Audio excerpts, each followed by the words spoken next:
Hola, buenos días, alumnos de cuarto año B. Les hago este primer video tipo tutorial para ustedes para poder explicarles el tema.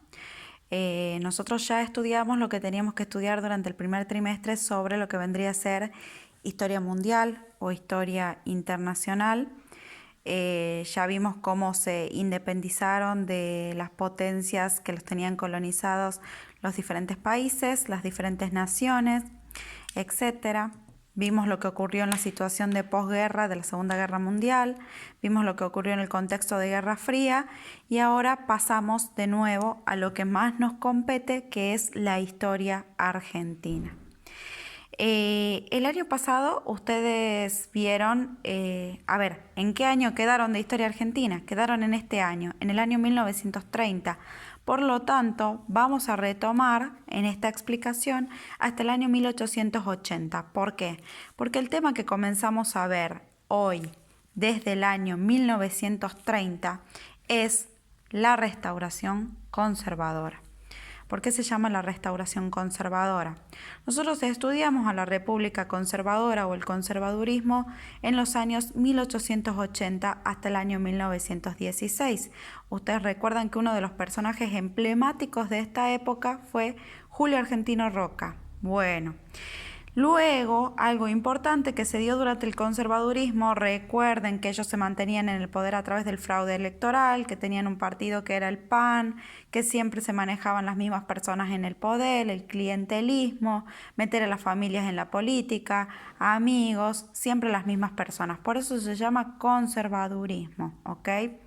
Hasta que en el año 1912 es aprobada la primera ley electoral, que es la ley Sáenz Peña, que establecía que el voto iba a ser universal, secreto y obligatorio. Esta ley fue aplicada en el año 1916 y gana la Unión Cívica Radical de la mano de Hipólito Yrigoyen. Los radicales estuvieron en Argentina durante el año 1916 hasta el año 1930.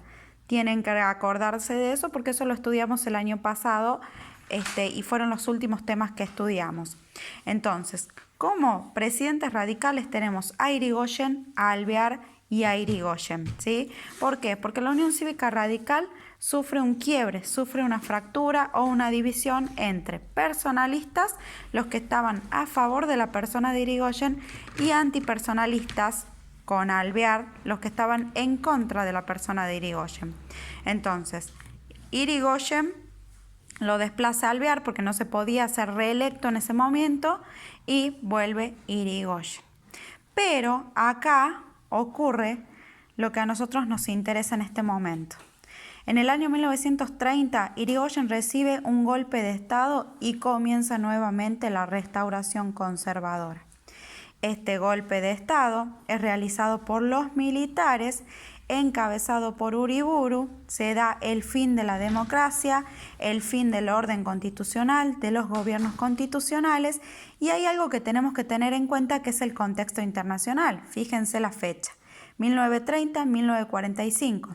Durante este momento, durante este tiempo, en el contexto internacional, recuerden que en el año 1939 comienza la Segunda Guerra Mundial y surgen ideologías tales como el nazismo y el fascismo.